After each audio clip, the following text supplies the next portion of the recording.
one of the first things to think of is that it's really important to pick up on specific words in philosophical questions. So this goes for kind of any essay that you do, but in philosophy especially, it's going to be something that's especially important. Why is this the case?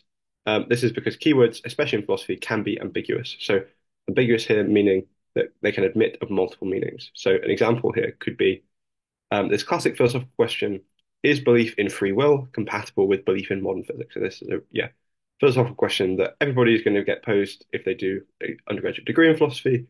It's a classic philosophical question, um, and it's one that's very difficult to answer.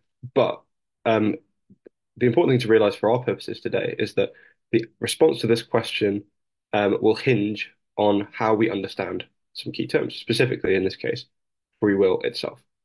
So strong responses to questions of this kind are going to hinge on considering a wide range of possible definitions. So what could free will mean? What do we want it to mean? How do people normally use the term? And then using this analysis to work out which definition of free will is going to be correct for your purposes in giving your response.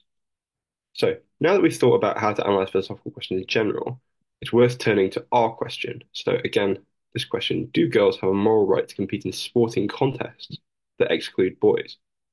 So pause and try and take 2 minutes to try and think about what the most important words are going to be here.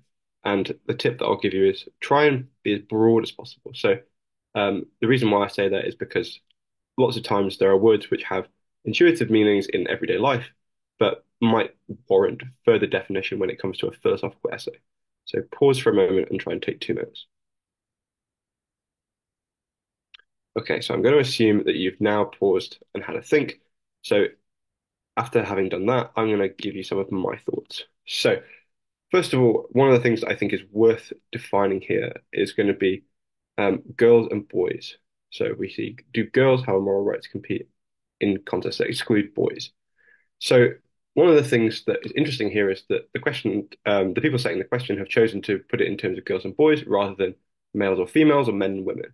And it's going to be interesting to see whether in your response you choose to engage with that explicitly. So I'm interpreting girls and boys as being men and women who are under the age of 18, so children.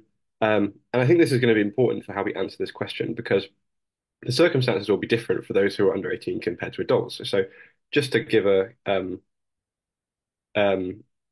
insight into what the rest of the lectures are going to look like, a lot of the arguments that are considered in this topic, especially of segregated sports categories, are going to be to do with biological differences between men and women and how those are going to affect things like fair play and safety. Um, but the biological differences between girls and boys are going to be very different compared to the biological differences between fully grown men and women. So that's something that we ought to take into account is who exactly are we talking about when we're answering this question? Is it just going to be children, or are we talking about um, distinctions between men and women more generally?